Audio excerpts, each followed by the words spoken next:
To everybody. People on Zoom, I can see from a distance, there are some names, but other than that, if you have questions, please keep them for chat, and I'll try to get back to them after class. I don't see the chat during the class. And people who are here, and by virtue of being here, you will have almost all my attention. I'd like to, since we're a very small group, I'd like to begin just very quickly. If you just, each of you tell me name, your first name, and something about yourself. So I have some idea of who I'm speaking to. Please come in and sit down. Okay, so shall we start from over here? Sure. Loudly, very loudly. I'm Gabby. Yes. Something about myself. Yes. I guess I'm in school. I'm at Hebrew, master's. In what? Neuroscience. Kol hakavod. I'm Katya. I've been here about 10 years. I'm 71.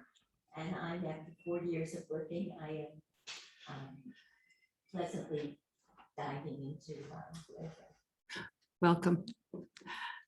Yes. I'm Sarah. I'm a writer and I didn't catch that. I'm a writer and a mother of 5 kids, and we made Aliyah about a year. Welcome. I'm Fire. I'm studying at Sikha in Kenya. You're studying? Mechina? I see. Thank you. Hi, I'm Rasa, and I work at the Big Side. At? I work for an American company, so I can learn in the morning. And work Great, at night. great. Hi, I'm Avivah from South Africa, and I'm just here living with my friends, and we're trying to learn as much as we can. Welcome. My name is Batya Lipsker. I live in Boston, Massachusetts, and yeah, I'm living in Israel for a few months and trying to soak up all the learning I can do. Okay, good idea. Shira, and? I live in Jerusalem. I'm a teacher in elementary school. There's no one hiding there. My name is Fire, and we've been living here for 48 years. That deserves a medal, I suppose.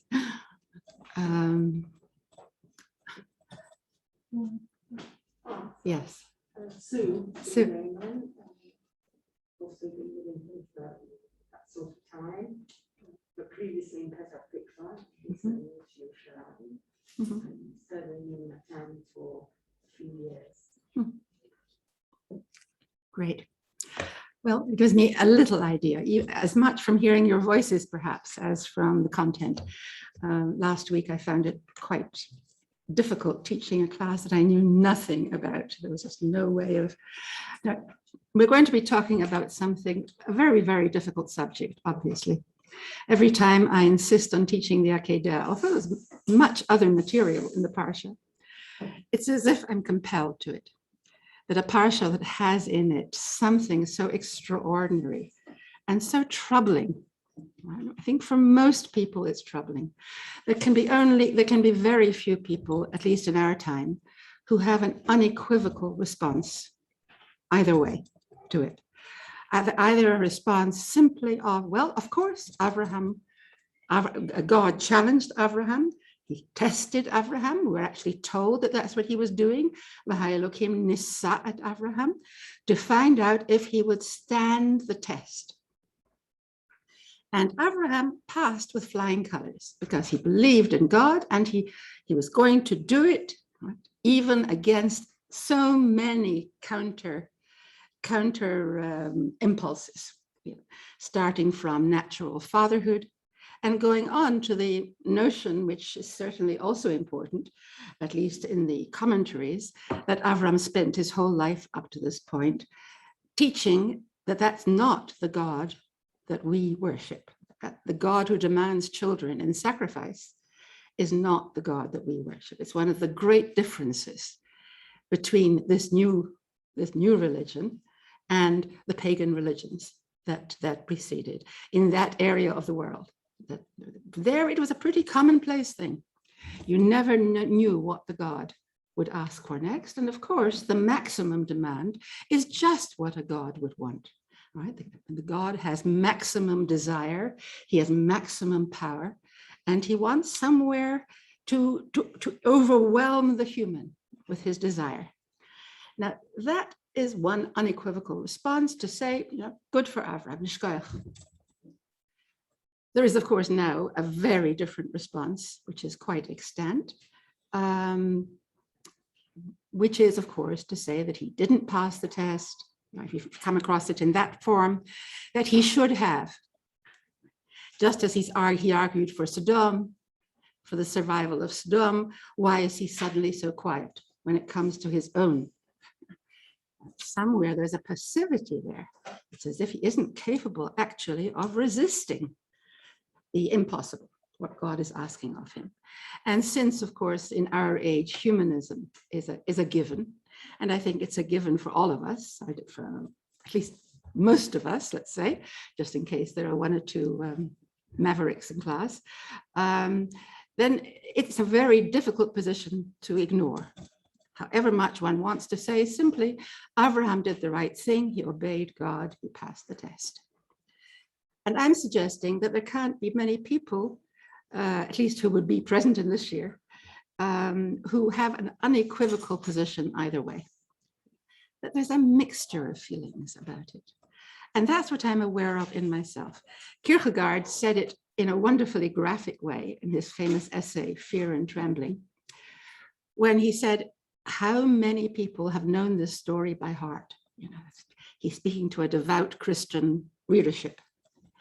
Everyone knows this story by heart, but how many has it rendered sleepless? If it hasn't made you confused and restless and unable to sleep at night, then you haven't really got it. But there's something about this story that will not be handled so easily. It will not be managed so easily. And it seems to me that that is precisely Abraham's position in response to God's demand. God has to ask him, you remember the very beginning how it goes? V'ha'elokim nisa et Avraham, chapter 22. Now we're not actually going to be reading much of the Torah text. We're going to be looking at texts around. But you can see here, it was after these things. What things? The things that have been told before. So then why do you need to say that? Obviously it's after. V'ha'elokim nisa et Avraham. God tested Avraham. Vayomer elav, and he said to him, Avraham, vayomer hineni.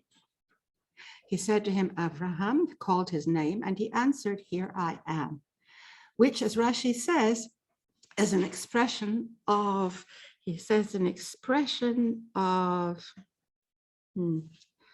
where is it? Yes, Lashon Anava, Lashon Zimun. Now the Anava part is the part that I want to stress. There's no arrogance in his reply. He isn't resisting God on a principled point of view. His basic stance towards God is one of Anava, of humility, and of Zimun, readiness, openness to hearing what God wants, which doesn't yet mean obedience. It means he's paying attention. And when you talk about when someone pays attention, it has tension in it. Yeah, someone calls your name. They want something of you. And there's a certain tension then. You're no longer just wandering around doing your everyday things. Suddenly you come to attention. The moment. And then God says to him, and this is what I was coming towards, Kach na et bincha. Now Rashi interprets every word of this, more or less. Why the word na? What's that for a command? Lashon bakasha, an expression of please. And God is really saying to Abraham, and immediately you feel how Torah Sheba'al Peh, this is what we were trying to say last week, that when it comes to the commentaries and especially the Midrash, which Rashi draws on everywhere, in the Midrashic texts, a word like na is not going to be let pass because it gives us a clue to states of mind. The text of the Torah itself doesn't describe states of mind. What is God's state of mind, as it were? What is Abraham's state of mind? Torah doesn't indulge, if you will, in description of outer or inner reality. That's just, we don't know where Abraham was particularly. The scene is not painted. You know, famous essay by, let's see if I have this written down. Give me a moment. Famous, called Odysseus' Scar. Anyone remember the name of the writer? In which he argues, it'll come back to me, I hope, in which he argues that this is the big difference between Greek poetry, for instance, the Odyssey, and Hebrew texts. That in Greek, there's a lot of description of what people looked like and the marks on their body. Odysseus has a scar, and that's how his old nurse recognizes him in the end. And there's a whole history of that scar that's painted in the text of the Odyssey. Whereas the Akedah, by contrast, says, the man whose name is evading me now, are you terribly anguished about this? I'm joking. No, I thought in case someone knew. Odysseus' Scar, you can look it up while I'm talking. Odysseus' Scar, Akedah, by contrast, doesn't give us any of that. Thank you. Eric Auerbach, yeah, very, very well known in terms of literary criticism, one of the classics. In the Akedah, we don't know anything about how Abraham looked, any indications of his history, his personal history that are written into his body, which would indicate what he's been through in an inner sense. And you have to interpret every word in order to get some sense of what is happening inside Abraham in his inner life. And that's where the Midrash uses certain skills that I'm interested in talking about to take us into that inner area, which is not given us in the text. It's a matter of interpretation. So here, for instance, kach na, please take, Rashi says, lashon bakasha, that God is saying to him, please stand by me in this nisayon. That is a test, not as an aloof professor, handing out a test and saying, now your whole career is going to depend on this. You better take this seriously. But as a plea, stand by me. Against all the odds, will you find a way to be loyal to me as I've been loyal to you? And in the Midrashim, again, there's much play with this expression. We'll come across it in our source text. That God for Abraham is someone who amadita li, right? That you stood for me and gave me rachamim. Right? You gave me rachamim at a time when my life was endangered. Right? So there is this pact, this love pact there is love involved in this, not just authority and fear and power. Will you do what I command? On the contrary, there's a softness there, na. And na is a very Abraham word. Right? I'm not going to start giving you lots of examples, but if you look, the stories of Abraham are full of the word na. Geshuna, whenever I try to remember offhand, I can't remember anything. But na is an Abraham word. It's a connective word. It's a way of saying, I'm not coming to you entirely from the outside like a ton of bricks and imposing on you. I'm not other in that sense. We have a certain intimacy with each other. And that's our subject for this course, intimacy and otherness. God is other in Malagid. He is precisely what we are not in very important ways. And yet the emphasis somewhere, the counter emphasis that Chazal read in the text is of the theme of love in relation to the Akedah. Now you can be driven mad by the ambivalence of love and fear. How do you relate to the other who comes and makes an impossible demand?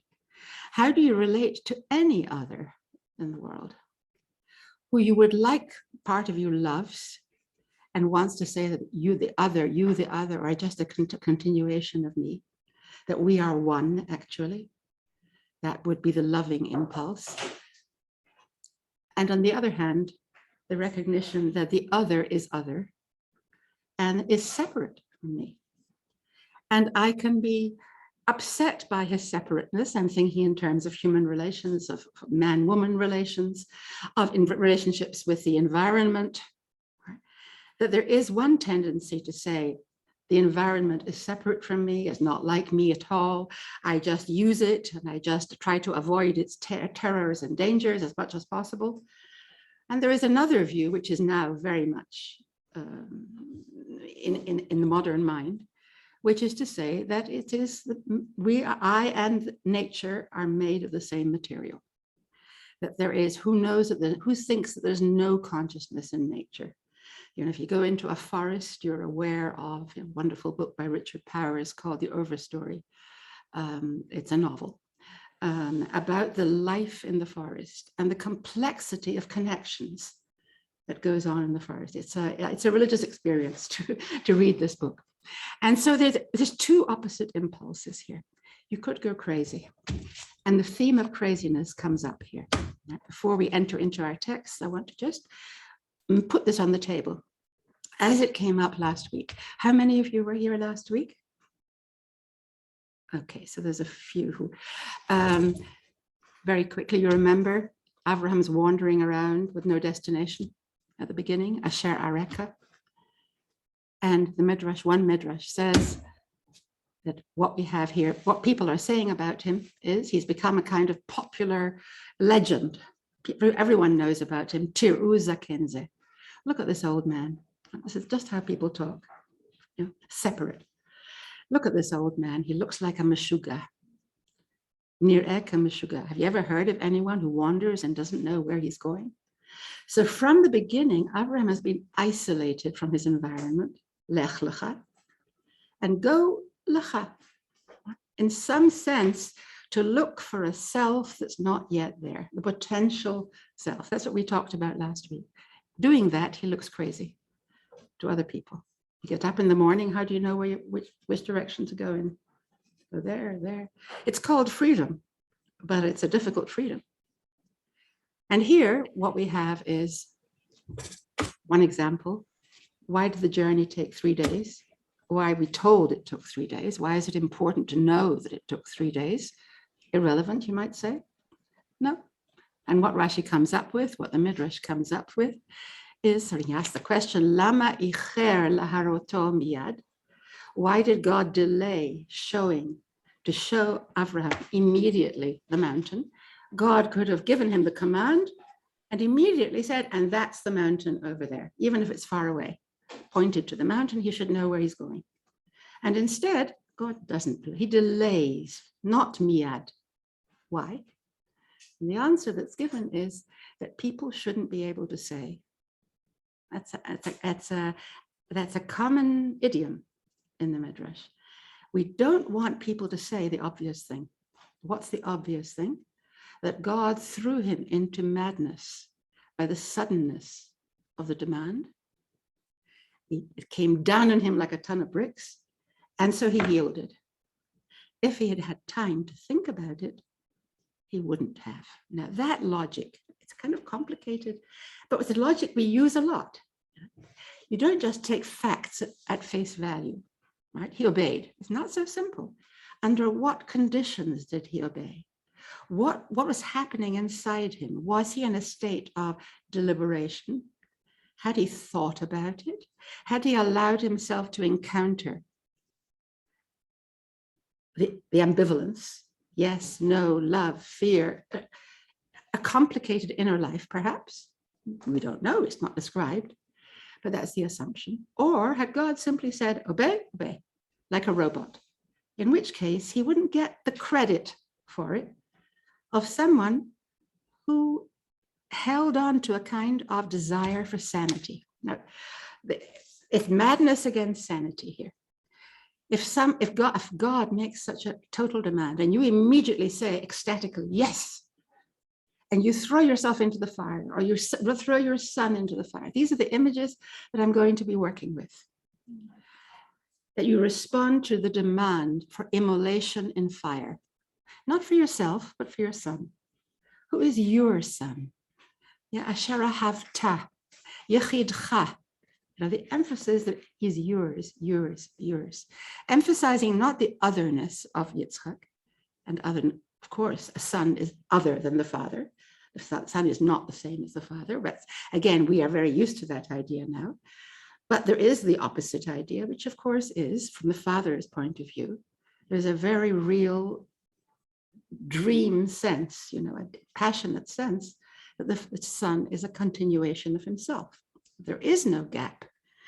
And then experience has to teach one, sometimes through difficult adolescences and so on, that the child has his own. But that tension. And here is Abraham now struggling because God gives him space not to go crazy. As if craziness would have been the natural result, a certain kind of frenzy, shall we say? Sacrificial frenzy. There is such a thing. A great desire to throw oneself into the fire. Now, this is weird material. It may seem more weird to some of you than to others, and I'm very sensitive to that. These are ideas that I've been very involved in for many years, and I'm going to be sharing some of my thoughts. This is not the answer to the problems of the Akedah. This is a thought. It's a way of thinking that I want to share with you, and I hope you'll find something worthwhile in it. And now we can go and look at the first midrash. What do we have? The first aim I have, I'm going to look at the midrash in number 2.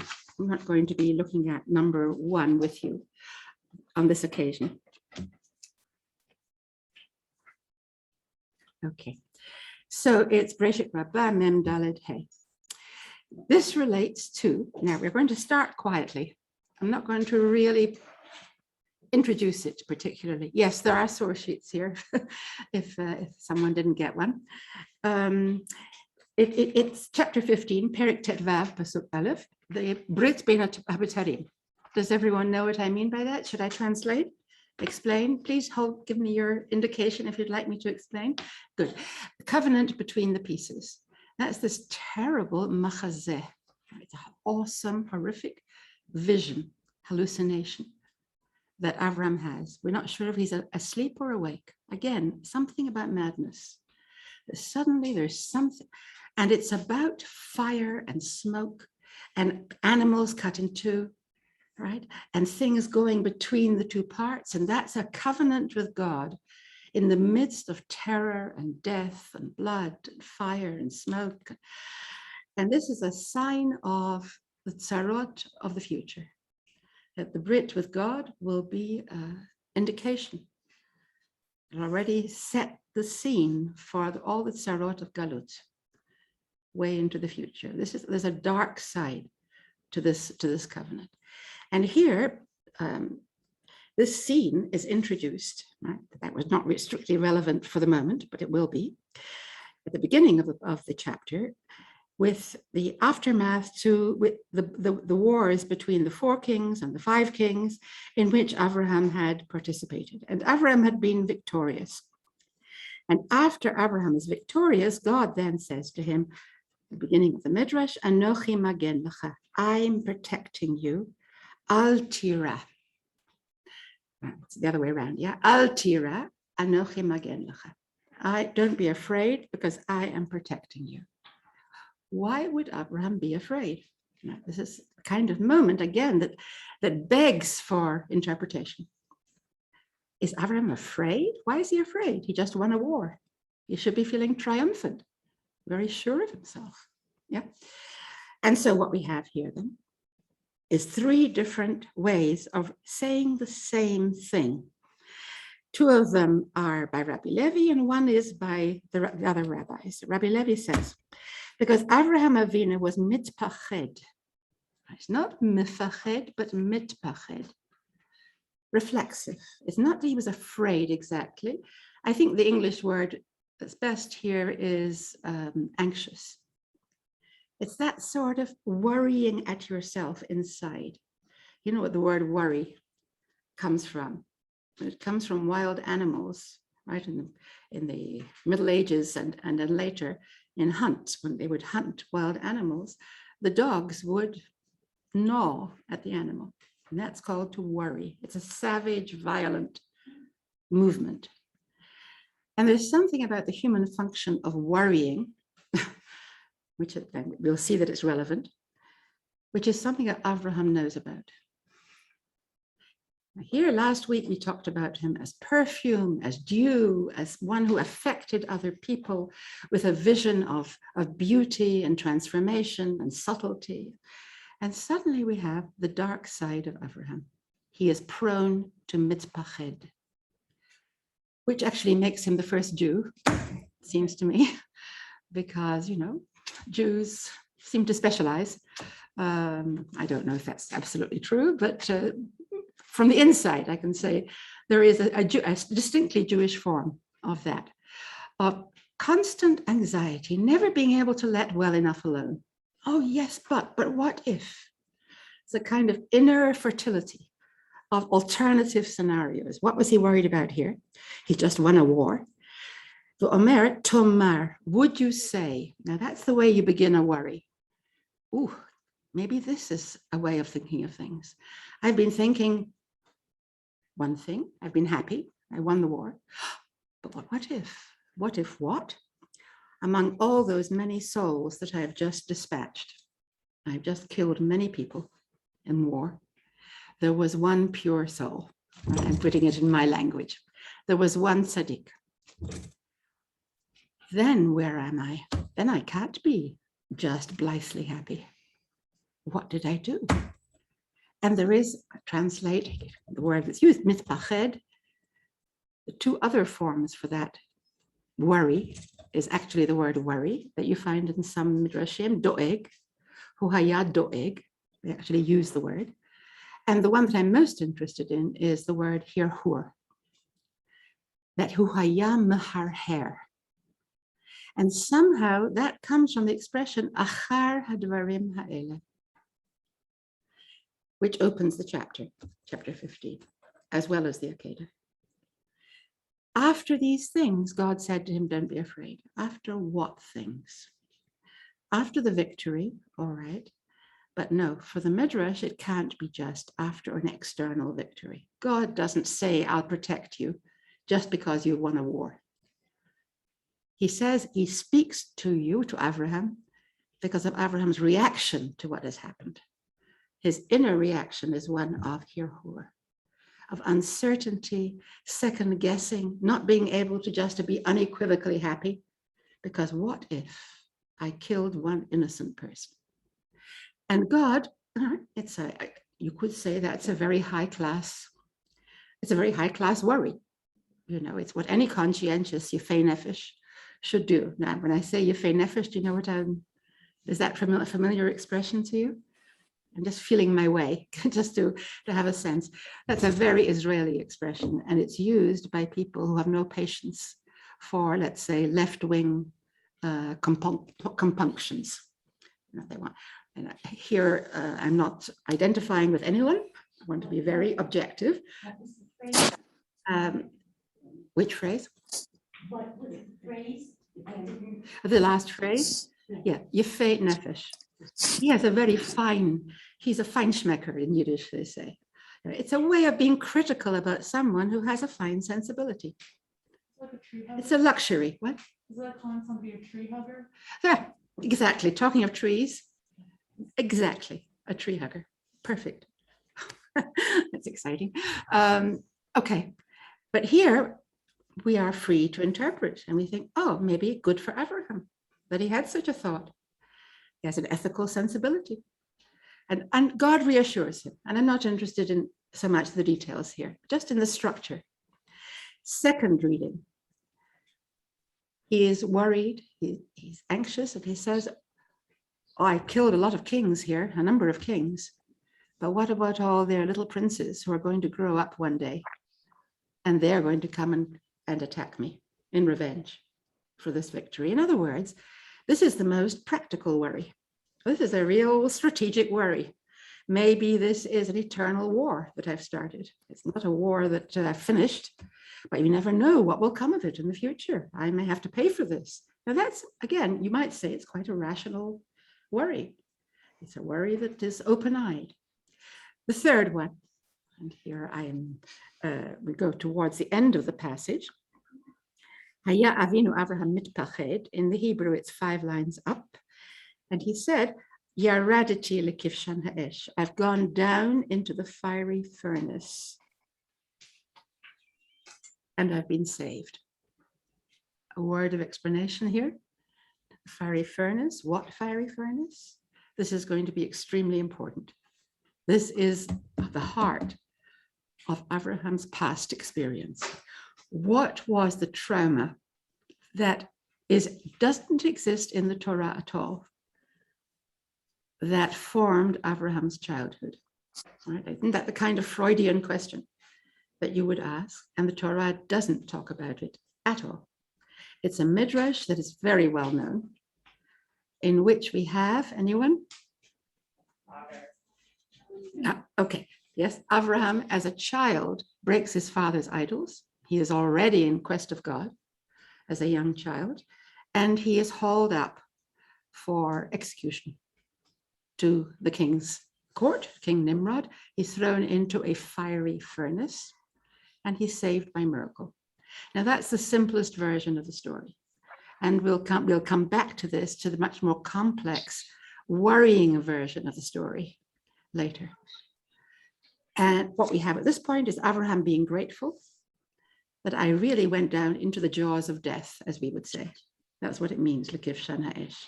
And I was saved. You could almost translate it, if you want to be very inward. Basically, I died and I was saved. I was right there down in the furnace, and I was saved. And similarly with the wars against the kings, I didn't have a chance, and I was saved. Good, shouldn't you be grateful? Tomar, would you say? And there again is that habit of mind. Would you say that I've received all my reward in this world and I've nothing left for the world to come? And here, well, this is the most spiritual and rarefied worry. Really, nothing else to worry about? That when I come, well, it's a very real worry for Abraham. He doesn't want to be consumed by the good things of this life. He wants to have a margin left, that any good he's done in the world should stand for him and by him ultimately in the olam ha'emet, in the ultimate world.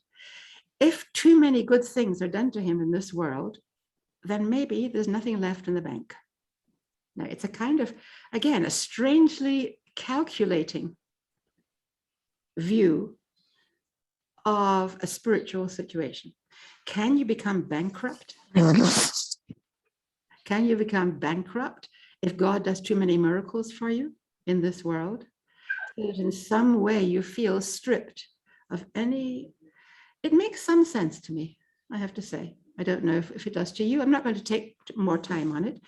But you could say, presumably maybe one or two of you might say, this is a neurotic worry. This is where we can stand back from Abraham and think, and maybe his general tendency to worry, maybe it's excessive. Why is he always worrying? Why is he always second guessing the reality? Reality is unequivocal, isn't it? It doesn't need interpretation. And then there is this other point of view, which for the moment I'm hanging loose. I want you to suffer a little bit, to feel the ambiguity of it. Is it a good thing? Isn't it? That you have to always interpret, and you always have to blame yourself. It's the interpretation is always to your cost in some way. It's not. Next passage. And I've chosen from many possible passages to fill in this ground. This is after the Akedah, the same expression again. Vayuged la'Avraham. And Avraham was told about developments in his original family in Haran. So now we have a kind of, a letter arrives from Haran, and that Rivka has been born. That's the main item there. And that's how the Parsha ends with that. It's a strange structuring of the Parsha. From the lonely terror on the top of the mountain to family matters, social connections. And here Rashi again says, when he came back from Har HaMoriah, Avraham was meharher. And there is the important word, meharher. He had qualms, he had misgivings. Those are the two English words that I find to be most expressive of the word leharher. It means to have incoherent thoughts, not cogent, well worked out. It's the word hara, herayon, yes? Hara has that meaning of being pregnant with all kinds of undeveloped thoughts. A hirhur avera is sexual fantasies. So a hirhur is not the actual act, but it's where the act comes from. It's a kind of fantasy, or it's a kind of neurosis, or it gives you already a sense of something pathological, perhaps. What was it this time? Akeda is over. Ilu, if, right? That's another hirhur word. What if my son had already been slaughtered? He would have gone without children. That is, I almost, because I didn't pay attention while the going was good, to get him married, I almost lost the whole future, and it's my fault. I should have, haya, isn't that how it goes on there? Haya li lahasio isha. I should have married him to a wife from one of the local girls. That would have had to do. And then God sent him the news that Rivka was born, who was to be Yitzchak's Batzug partner. And so he can relax. You didn't lose anything. But I'm not so much interested in the solutions. I'm interested in that habit of Abraham and how we are to place ourselves in regard to it. What is that extreme conscience that Abraham has? Is that something we're supposed to emulate or not? Now, putting it that way, I don't really have to say I feel like deleting what I just said, because that's precisely not the way I'd like to read in general. In general, I don't want to read that the Torah is teaching us how to behave. I don't think it's at all as simple as that. I don't know if you come with that premise or not. There's a mixture, I'm sure. I want to say, make it very clear that I think the Torah is after more complicated things than simply teaching lessons that can take home, take away lessons. Of course, the Torah is teaching. The Torah is trying to make us understand the depths of things, make us understand how complex things can be, and give us a sense of what the truth is about life, that life involves this kind of, in some form, this kind of complexity. And so I come now, after this, to the Akedah itself, and what we have here, number 4. It was after these things. God tested Abraham. Achar hirhurei dvarim shahayushan. After the qualms, the word qualms, the things that, the words that expressed Abraham's misgivings about himself. Right? It's a reflexive inner turned laser beam. Me here, Abraham here. So the word here is used 3 times in a very short space. Here, here. You get the sense of that sort of maddening annoyance when thoughts keep troubling you. Right? I don't know if you do that kind of thing. I'm quite an expert, so I can tell you about that. Where you just, there are thoughts that trouble you, and they won't let you go. Who was this? Avraham was the prime meharher. Right? Yitzchak and Yaakov are not the same thing at all. It's Avraham, the man of chesed, strangely. Right? The man of connections and sanity and daylight, who has a nighttime self, if you will. What is his worry? Samachti v'simachti et hakol. I've rejoiced and I've made everybody else happy. That's a label for a life. Right? That's how he sums up his life. It sounds wonderful. He's always being hospitable to people. He's always feeding people. They make brachot. They acknowledge God. You know, the midrashic material that every child knows. In other words, great celebration. Ela shelo hifrashti lakodosh baruch hu par echad. I've never set aside any animal, right? Any food-giving animal for God. That is, to deny it to human appetite and to human pleasure, and to set it aside as being only for God. I've never done that. That's quite a statement, especially as in the Parshat, in the text of the Torah, we're told that he built altars, right? He built altars and he cried out in the name of God. So he built altars. What did he put on the altars? So the Midrash, obviously Chazal know what's written there, but they still want, there's something important they're trying to suggest about Abraham. That Abraham feels the lack of any sacrificial moment in his life, in his way of being. Maybe, right, this would be the worst case in one's contemplations about oneself. Maybe I'm just a hedonist. I love having a good time, having Shabbos guests. I invite a full table of Shabbos guests. I feel so virtuous, and we have a wonderful meal. And I don't have to elaborate. And maybe I'm a hypocrite. I'm putting it very strongly, because I've never given up anything. If there isn't that balance, right? If I think that God is continuous with my desires all the time, what I want to eat, then I'm sure I'm making God happy. I make a bracha and God is just delighted. Yes, but it's a question. You know, what is really the inner quality of your enjoyment of the mitzvah, of hospitality? There are questions like that. My father once said to me, Zichrono Livracha, it's really one of the more difficult things he said to me. He was a very gentle father, but he saw who I invited for Shabbat. And he said, it's very nice, all very interesting people.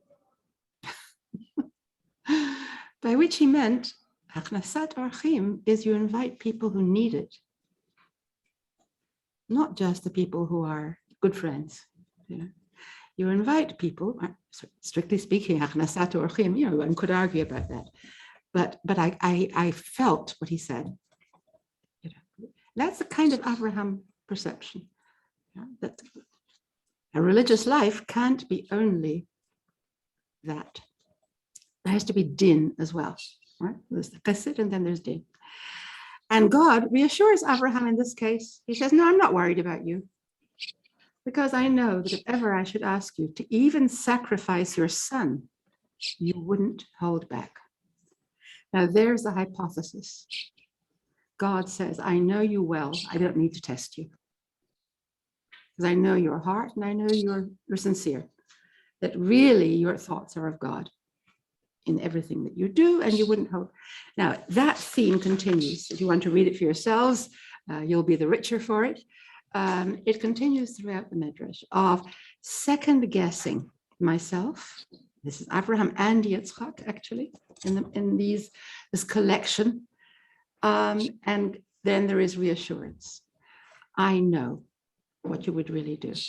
Miyad, as soon as Abraham has this wish to be tested, that is, that Abraham is dissatisfied with living on grace, living on God's good opinion of him. And somewhere there is a bottom line that Abraham wants to get to, of being sure that he really is authentic. Miyad v'her Elokim nisad Abraham. That's how the Midrash ends. Immediately, the test follows. Where does the test come from then, in this view, in this Midrash? It comes from Abraham. It's not God thinking, I need to know, because God knows. God doesn't need any tests. It's the human being who needs to know what's going on in his own mind and heart. to bring out from the potential into the actual. Min hakoach el hapoel. That's the Ramban's very important classic translation of the idea of nisayon. The human being needs to experience. I think that's the important word. In experience, he has to confront, she has to confront, who am I really? Otherwise, I can always be jittering around. Would I do that? What would I do in that situation? What would I do in this situation? And that way madness lies, actually, if one has too much space for that kind of thinking. And sometimes one wants just to know. And that's that desire for sacrifice, I would say. God is eliciting it now from Abraham. And Abraham comes out with that desire, and God immediately says, Harei hasha'ah. The moment has come. Right? You said it. Harei hasha'ah. Something in Abraham wants this. What could want such a thing?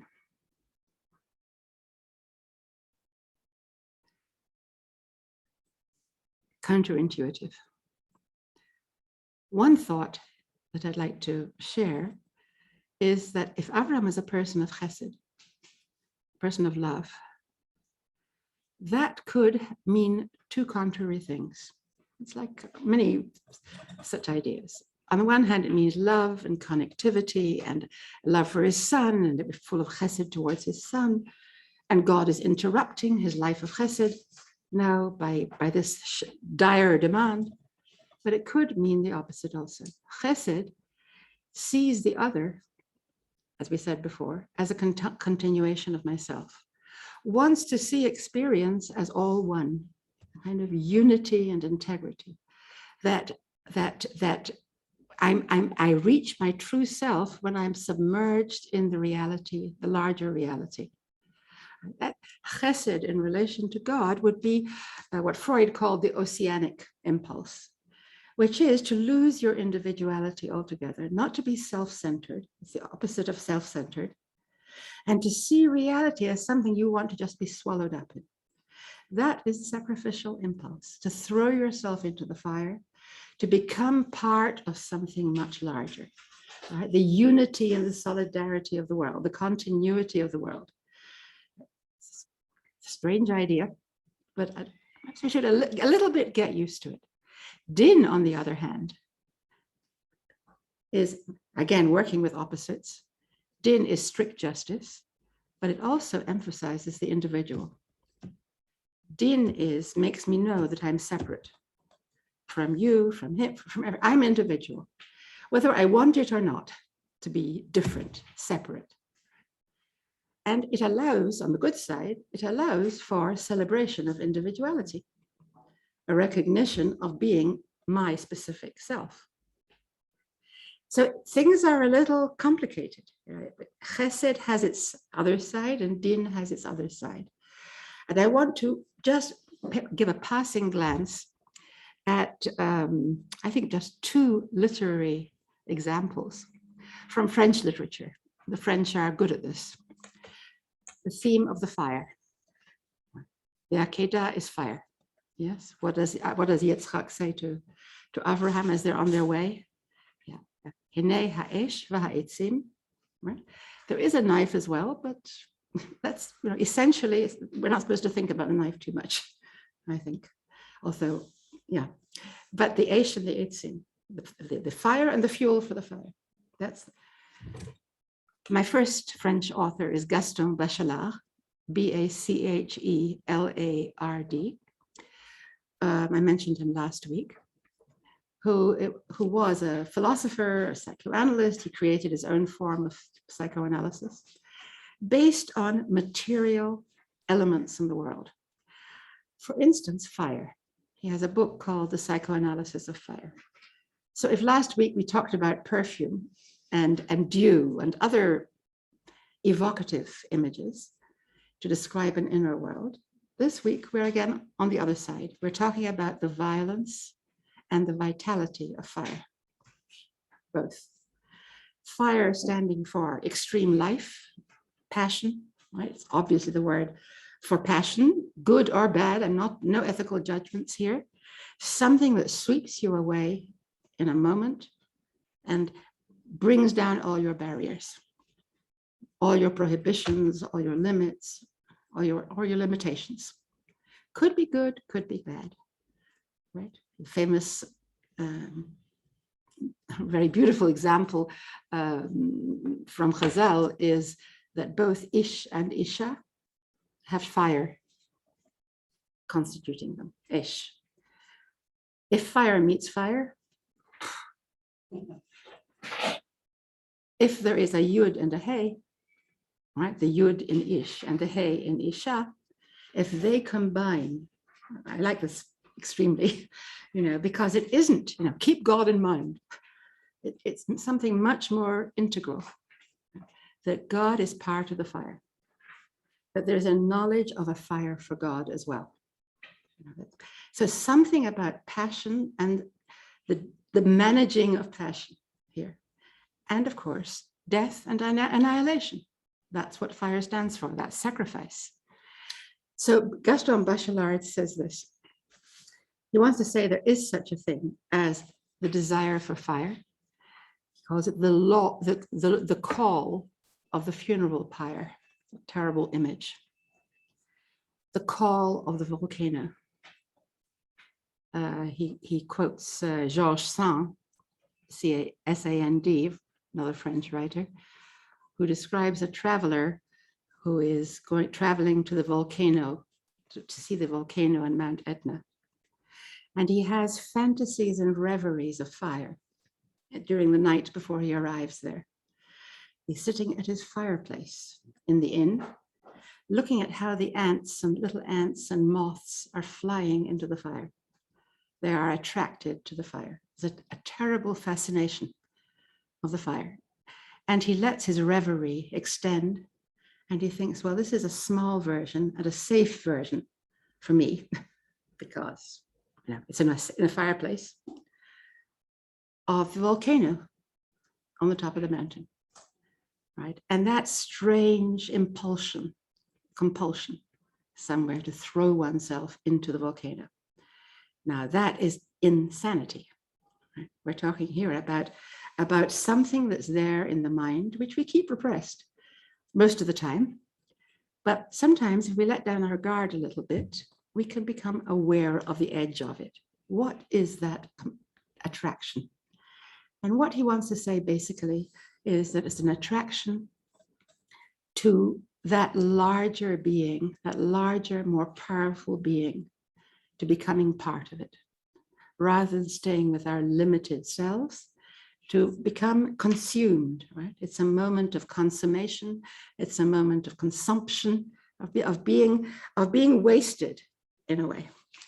And that passionate moment, he describes as the desire to lose everything to gain everything, right? I find that helps to make it a little more accessible. Does one ever have such an impulse? Here I'm so successful, I've made a fortune, and I'm sitting on my piles of money. And all right, I'm giving stock, I'm doing all the things, the rational, sane things that I should be doing, ethical things. But one knows in oneself, maybe, that desire just to throw it all to the winds, because there is some other aspect of life that this is blocking. This material basis for a life. Georges Bataille, who is my second source, takes this further. He is a very serious philosopher, Bataille, from like battle, B-A-T-A-I-L-L-E. He has a book called The Theory of Religion, in which he goes very far in writing about sacrifice. And he says sacrifice, again, the sacrificial impulse, quote him, is what reveals, right? It destroys, what does it destroy? It destroys the thingness of things and of people. It destroys separate individuals, people who are just usually treat themselves or are treated as instrumental. You know, I've got to earn a living for my family, and I serve society, and I have all kinds of purposes in the world which have nothing to do with the deep hidden splendor of things. A passionate view of reality. Sometimes, in order to reveal that passionate ground of things, I imagine what it would be like to just throw away all the stuff that makes me an individual, that makes me separate and limited, and become part of things, become part of the forest, become part of the sea, right? That what I'm calling the Oceanic Impulse. As one part of the human mind. It may not dominate in the mind, but it's one part, it's there. And in this case, what we would have then would be, how does he put it? A desire for life, intense life in the moment. Not to keep living and existing in order to live and exist, in order to go on, endurance, as he calls it, duration, live as long as possible. That's one motive in life, just to keep living, in which case you play safe and you're canny and you know how to build up the future and so on. But there is something else, and that would be intense life in a moment, where something outrageous or splendid happens that breaks all the forms. That idea, so I'm thinking, where can we find that in our sources? It doesn't sound very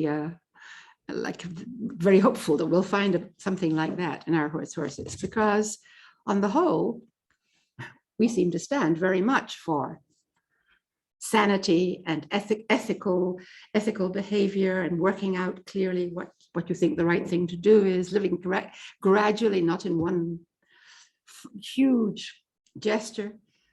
At the end, please. But what I'm thinking of is the midrash that you see in number 5 on your page. The Gemara in Avodah Zarah.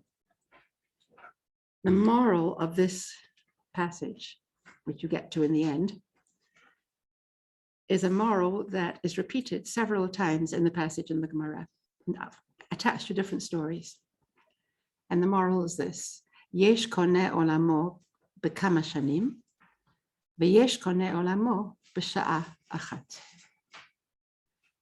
There are those who acquire their world, that is, who have their olam haba, who meet eternity, who come into themselves fully over the course of many years.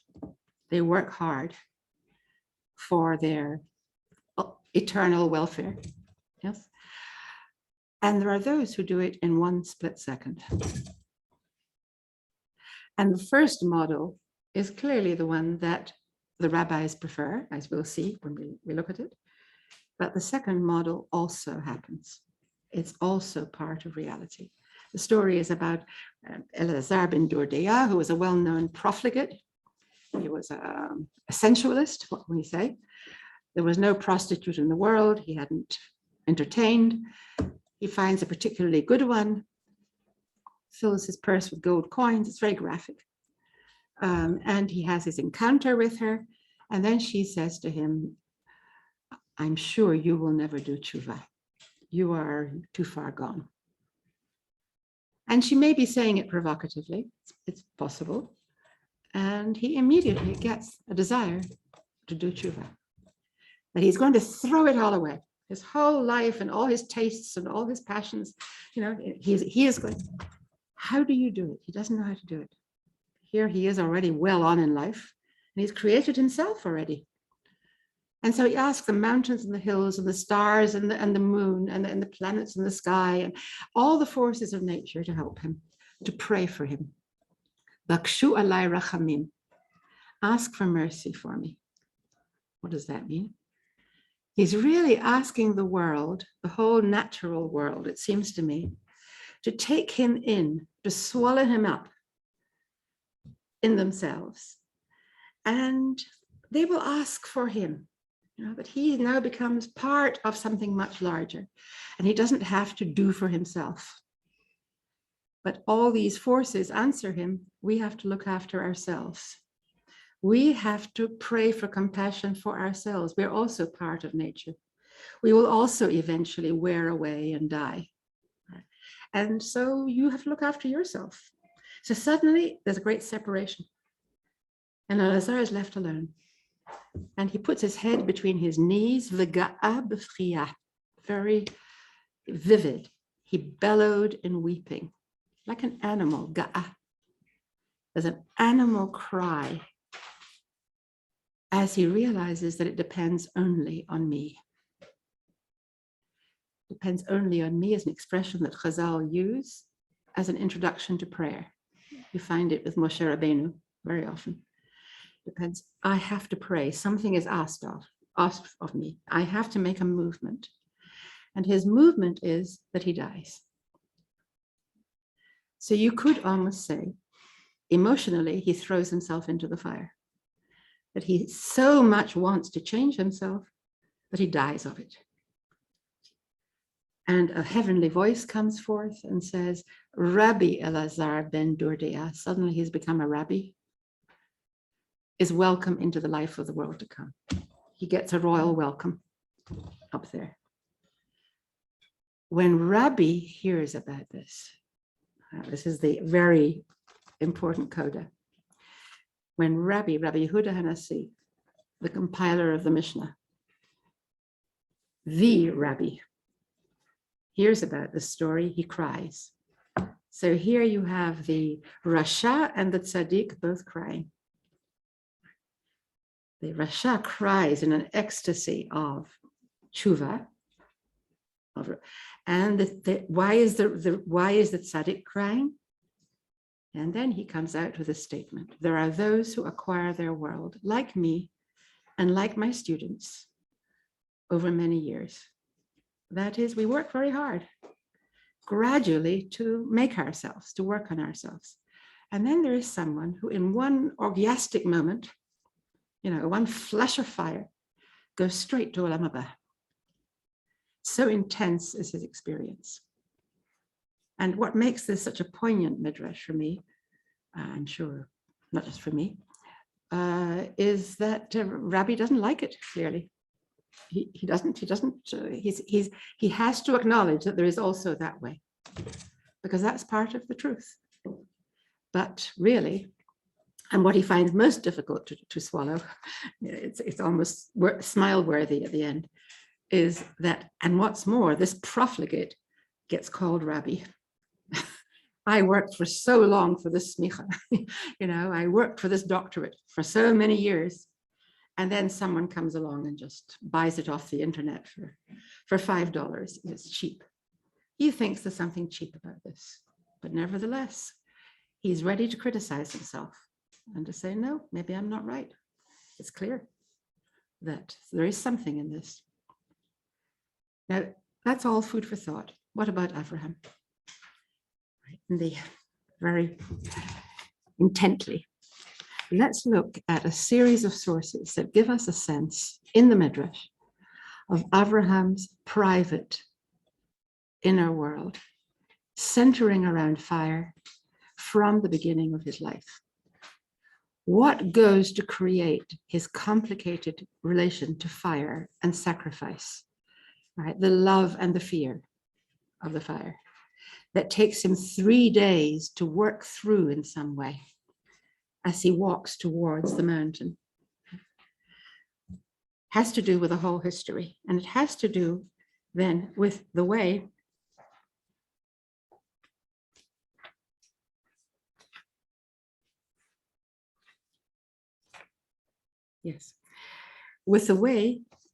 he keeps coming out one time after another with references to the fire in the world. It almost becomes like a kind of a burst of self-revelation. Right, so there, I want to point to 3 references, and then the 4th is the conclusive one. Going backwards in time, the story of Sodom. Abraham looks out over Sodom, which is destroyed.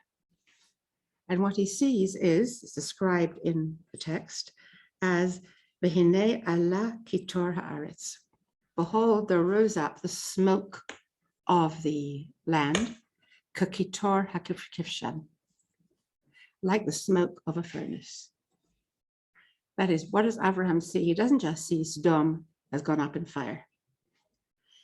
What is evoked in his imagination? And again, as last week, I'm interested in that aspect of how the Torah, and especially then Chazal, in their readings of the Torah, bring out the complexity of the inner world of the people in the Torah and of the reader of the Torah. When Abraham looks at fire, why does he think furnace? It's there in the Torah. That fiery furnace at the beginning of his life is never mentioned in the Torah. It's a midrash. It's a very famous midrash, which is taken very seriously. We saw last week by the Rambam and Ramban. They take it as really, literally part of his history, Kivshan Ha'esh.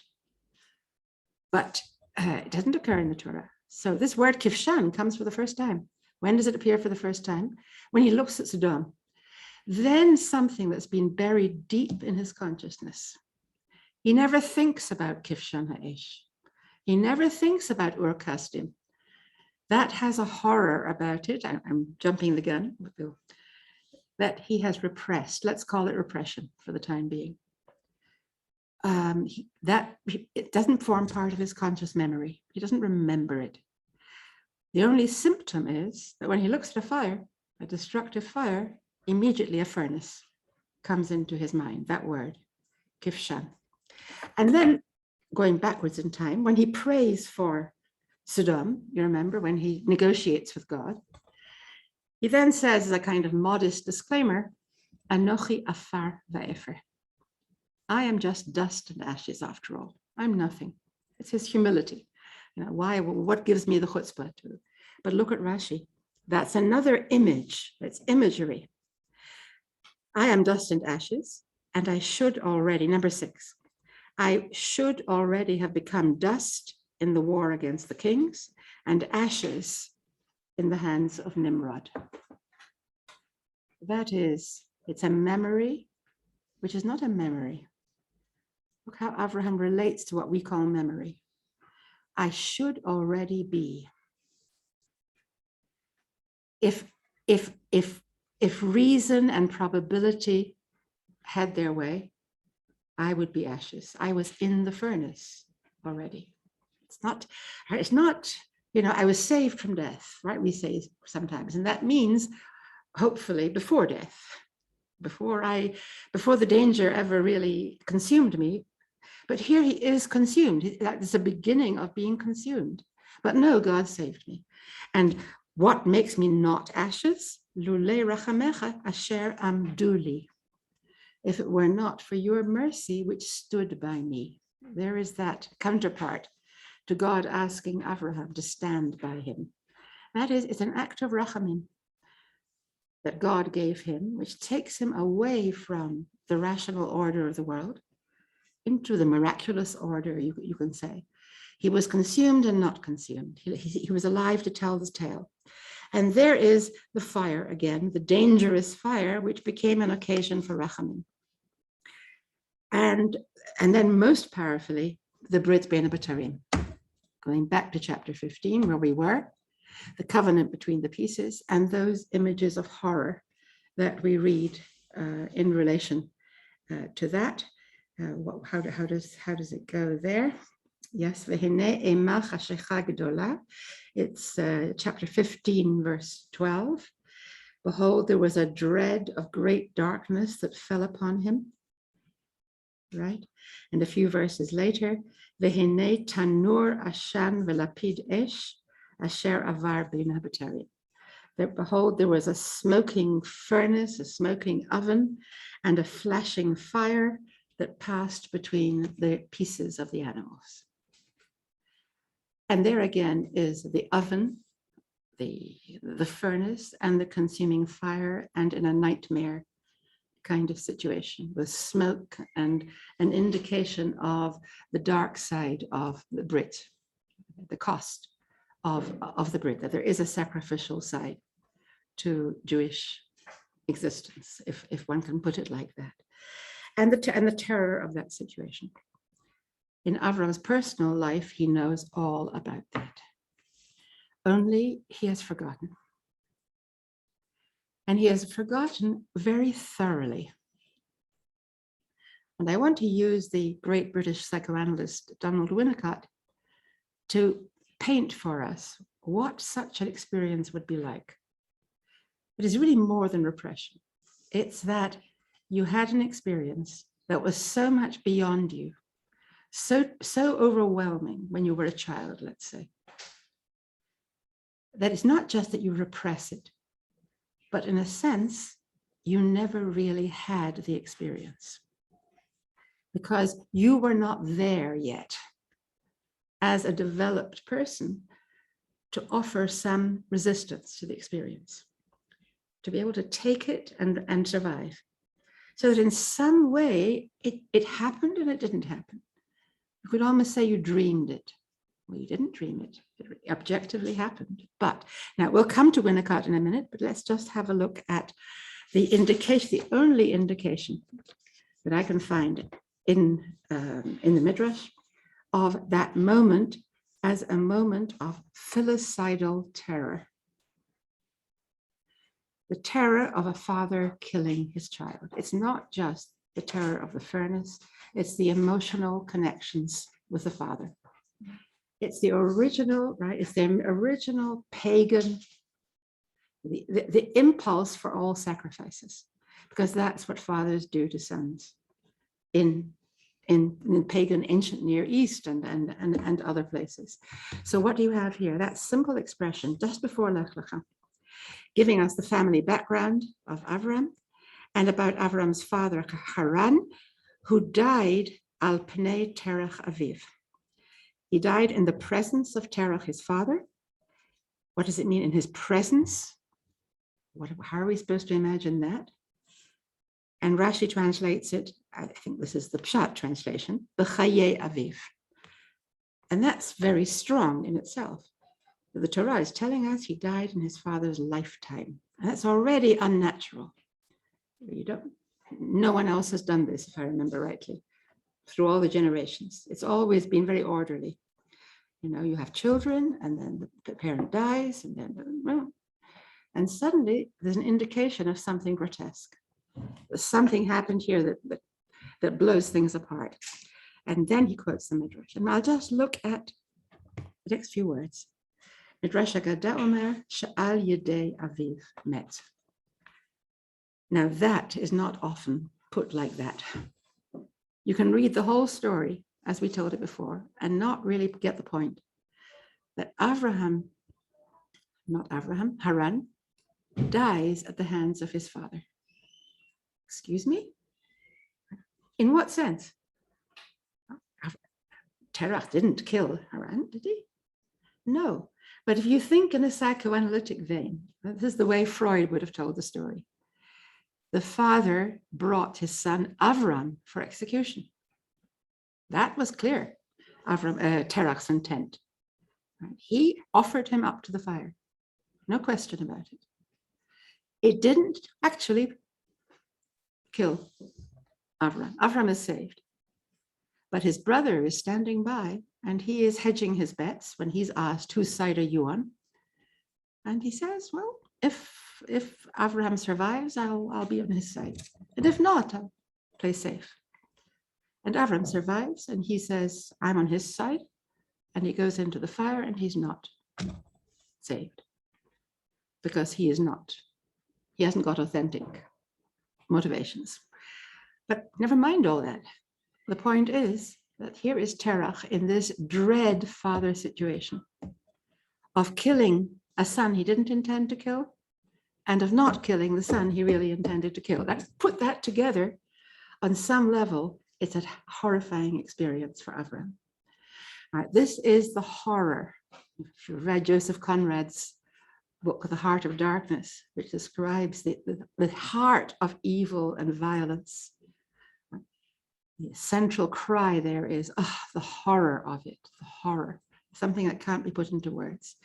What goes on in the smoky caverns of pagan mythologies? Right? You have these monsters who are there doing unspeakable things where family members are offered, enough of that, right? Something very personal of that kind happened to Avraham. And Rashi, if Rashi hadn't put it in that way, Al Yedei Aviv met, then we wouldn't have to interpret it that way, because that would be a super modern reading. But here's Rashi saying it. Yeah, and there's a combination here of literal and imagined reality, the split between the two sons. And in that case, Abraham now is the survivor of a murder by a father of a son. And what should happen to him in the end is that God tells him to do the same thing to his son. Now, that terrible complication of the story, if you add that in, I think it's just a complication, right? The elements are really all there. That is, on the one hand, there is the lure of the funeral pyre, that unspeakable fascination with that. And there is the whole pagan reality around, the whole culture around. And in this situation, you could say that Abraham, his whole life, and this is what I want to talk about for the few minutes we have left, has been evading, skirting around that memory which is not a memory. That is, not dealing with it, as we say now, not confronting it, avoiding it. Who wants to think of such things? And what God is doing to him at this moment, right? This is the suggestion that I'm putting on the table. It doesn't solve problems. It doesn't solve all problems, certainly, as we'll see in the next weeks. There are other family members, right? Other results of the Akedah.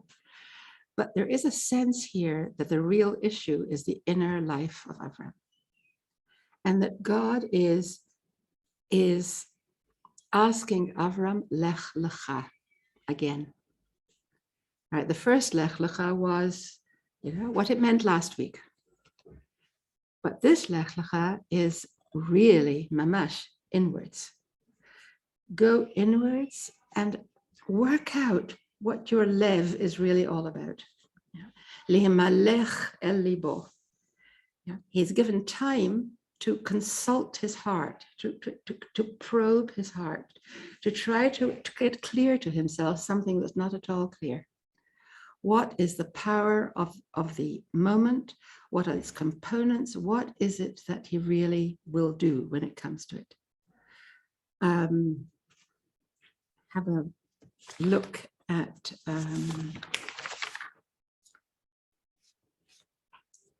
I'm choosing my sources because we're running out of time. Just a word about the Mea Shiloach in number 9. The Mea Shiloach is the late Hasidic master, the Ishbitzer, at the end of the 19th century, middle to the end of the 19th century. And here he's talking about the connection that you find in Midrash between the Kivshan Ha'esh and the Tower of Babel. The components of the Tower of Babel, what do they build their tower with? Levenim shenisrafu b'sreifa. Bricks that were fired in fire.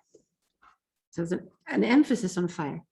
They built their whole civilization, that is, of fire.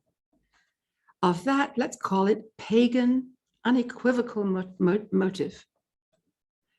To get through to an unequivocal, passionate, and destructive moment. Perhaps it will reveal something that you couldn't see otherwise. But God says, these people, what was their motive? They got together and they built this tower and wanted to unify everything, unity at all costs. A kind of chesed was what inspired them. And God says, that's not the kind of chesed I want. Because what are they basing their whole socialist society on? Right? Again, socialist can be used in many different ways. I'm using it objectively. It is a society of oneness, that people, the solidarity of people. What could be wrong with that? That it's based on fear. And it's a kind of literate, very literary reading of the name of the place where they build the tower. It's called Shinar, and it's in a valley. If you're trying to reach the heavens, why don't you give yourself a start by building it on the top of a mountain? A deep place, not a high place, right? A place of those pits, those caverns of pagan mythology. And it's called Shinar, Shenin Aru Sham Kol Mete Hamabu. That's a quotation from the Gemara. Shinar, from the word to shake down, that all the dead, all the corpses of the Mabul were shaken down to this deepest place in the world, which becomes the base. You know, it's the kind of terror base. It's the basis for religion, right? Isn't that, you know, if you study mythologies and early religions, terror was a very strong motive, the fear of death and destruction. And therefore you offer the gods whatever you can in order to prevent. And it's on that fear, that automatic compulsive fear, that they build their fear of the gods. And that's not what God wants. What God wants is something high, not low. It's put very simply. Beit HaMikdash is lofty, not down there. Beit HaMikdash represents Gavoa Mikol HaOlam, and it's a unity of all Yisrael who crown God in that place to celebrate what? Not a natural human fear in face of the uncertainties of life, but, you want to put it, it's not a natural fear that's just part of the human being, but the avodah, the work. The word work is used here. The work that's involved in working with and working through those primal materials in order to achieve something that can be talked about, that can enter into the world of, you know, that can be looked at, somehow enter into the sane world. Right? Some kind of movement from down to up.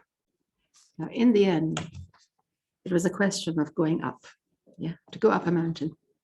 Ha'alehu la'olam. Take him up the mountain. And the question to the end is, I'm suggesting, is he going up or is he going down? Sometimes up can really be down. And sometimes down can really be up. Depends on the direction. What will Abraham decide in the end? Will he find a way of handling the material of his world, right, the religious impulses of his civilization, which are in him too, and which can't be neutralized? Now, they're not, you can't just say, poof, you know, I don't want you. Something of that is there. How will he, what will happen in the end? You remember, he's just about to stretch out his hand with a knife when an angel calls out from heaven and says, Abraham, Abraham. And apparently, he doesn't hear the first time. And he calls out a second time, Abraham, Abraham, twice. And the Zohar says, between the first call and the second call, Abraham heard the angel's call. That he wasn't able to hear it. He was in some kind of a trance, religious trance. He was going to go through with it. So he didn't even hear the call. But then by the time the angel calls again, he has come out of his trance. He's back from madness. And in that state, he can hear what the angel is calling. So it's an act of God that stops the Akedah, but it's very much an act of Avraham as well. Avraham has been through a process. And now, Avraham Rishon eno kamo Avraham ha'acharon. That's what the Zohar says. The first Avraham is not like the second Avraham, right? The name, he's called twice, as if to say there are two Avrahams here. Right? There have been great risks involved in all this. And it has to do with the depths of our first father, where he came from. He was our first father, but he was a son of the rest of the world. He came from there and he became other, but only through work. It isn't that God waves a wand and says, now you're going to believe in one God. Right? It's made of long journeying, not knowing where he's going. And then most importantly, a kind of inner work, which is the work of a kind of very real transformation. Only for Abraham is this in a Nisayon. Says the Mea Shiloach. I'll finish with this. In number 12. V'ha'elokim nisa et Abraham. God tested Abraham. I'm not going to look with you at the most of the midrash. I want to get to the last couple of lines, the last few lines. When God told Abraham, the first part says, God spoke to Abraham and told him to do the Akedah. He spoke as Elokim. And Elokim means, again, according to the Zohar, ba'aspaklaria lo me'ira, through an unclear glass. That is, Abraham didn't know for sure who was calling. It was lo mefurash. It left a lot open to interpretation. It wasn't a question of an unequivocal that Abraham knows this is what God wants. This is the God. This is the godly. There is a struggle inside him. There's a conflict. He doesn't know because of his own personal history. He doesn't know what this is, and he has to work this through in some way. And that's why the Nisayon is attributed to him and not to Yitzchak. Finish with that idea? V'elokim nisa et Avraham. Why doesn't it say God tested Yitzchak? After all, it's his life that's at stake. It's Akedat Yitzchak. But it's Nisayon Avraham. Why? And again, his answer has to do with this area of the absurd, not of something totally clear and hard-edged. And that is, Avraham didn't know for sure the meaning of the commandment. Perhaps when God said, Ha'alehu lo'olah, it didn't mean offer him up as a sacrifice, a totally consumed sacrifice. It means simply sublimate that impulse, Ha'alehu, bring him upwards to the top of the mountain above such practices and offer him to God in that metaphorical sense. Now that is a serious theme that turns up in the Midrash, that in the end, God says to Abraham something like that. You know, why have you been, right? All that you've been suffering over now. If you look at what I said, I just said Ha'alehu. Bring him up, now bring him down. Now, it's not at all as simple as that. It isn't just God saying to him at the end, oh, you know, I wasn't serious. It meant something quite different. It's Avram having gone through a certain process of his own that it makes him able then to react to God's demand as a nisayon. That is something that tries the depths of him, that gives a sense of real experience, right? Nisayon is experience in the difficult sense. It means going through something, going through danger. Actually, the actual word in Latin, the root of the word experience, ex periri, is to go through danger, right? It's not the experience, oh, I had a great time, it was a great experience, right? It's this kind of experience, which is hard work. And that is the basis then of what God does, what the angel does, and the blessings that follow. They are not simply Avram's deciding to do it or not to do it.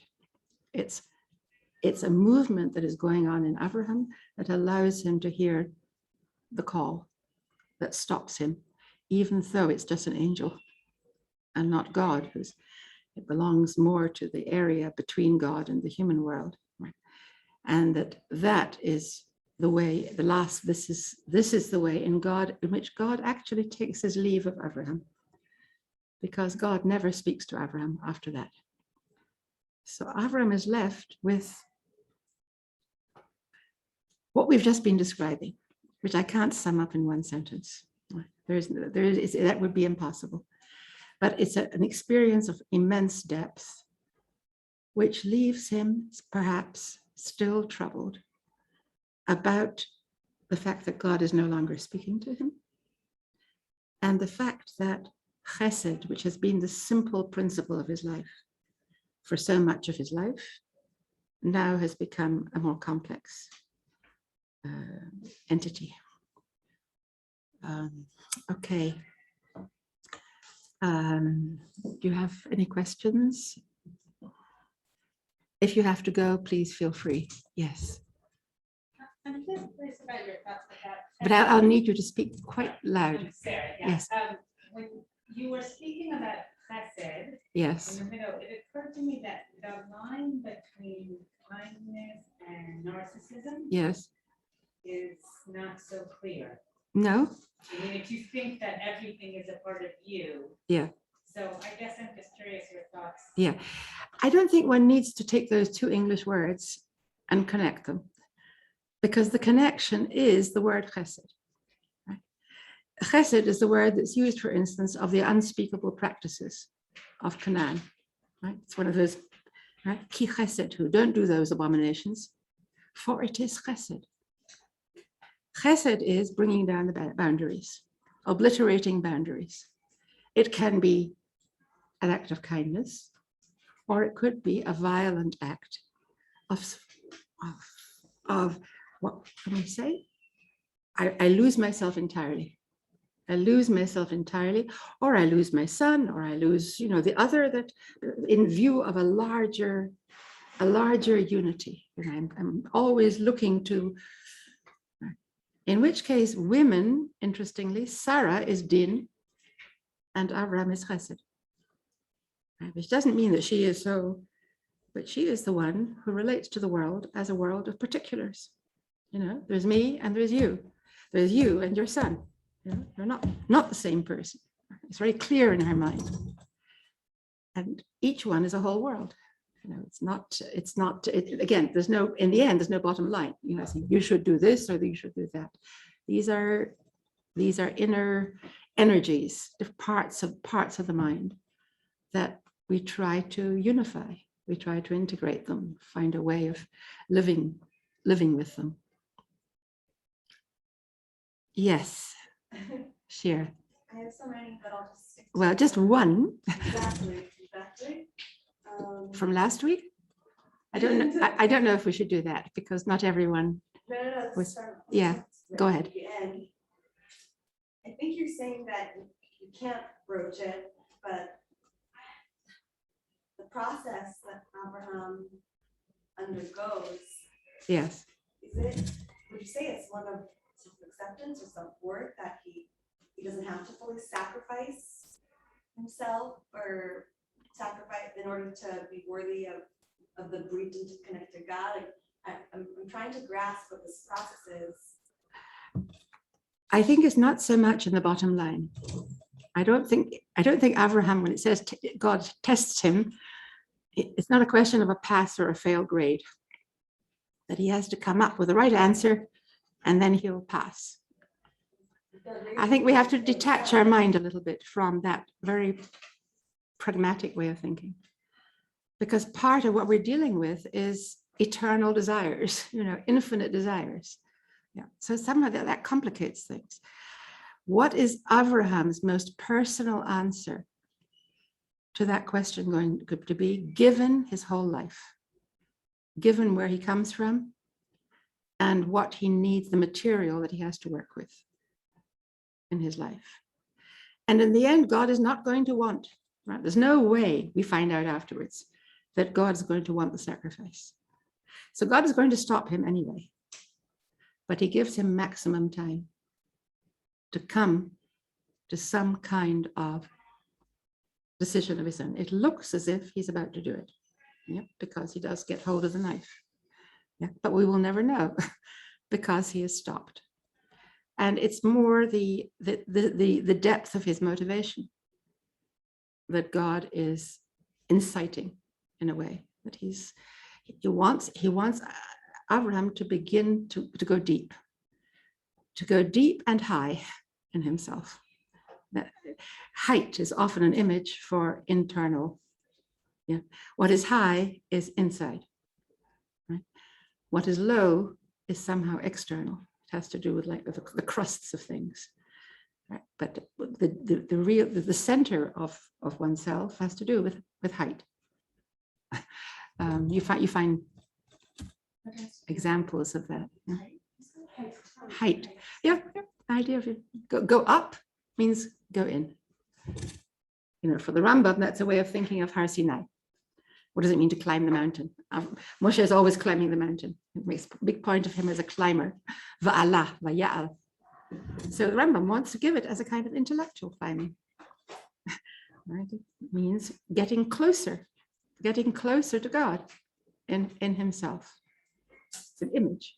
Someone, yes, wanted any? Yes. Would it not have been enough without a Kedot? It wouldn't have engaged. It wouldn't have engaged the depths of Abraham, and our depths.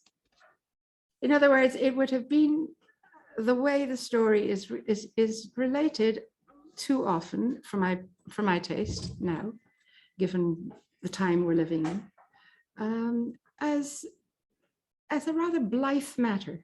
You know, you see the truth, a bit like the Rambam. You know, you see the truth, you work out the truth, and then you go and teach it to other people. You know, you become a makar of other people, without any sense of the way in which everything means its opposite as well as itself. What can I say?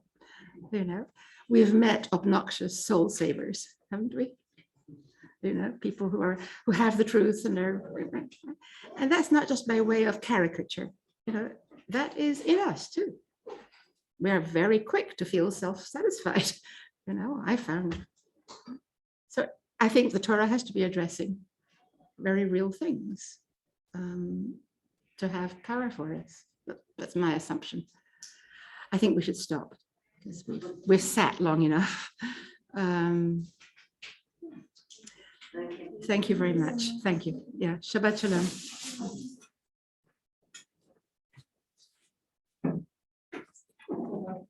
Hi, good to see you. Oh, you did? Yes. You look at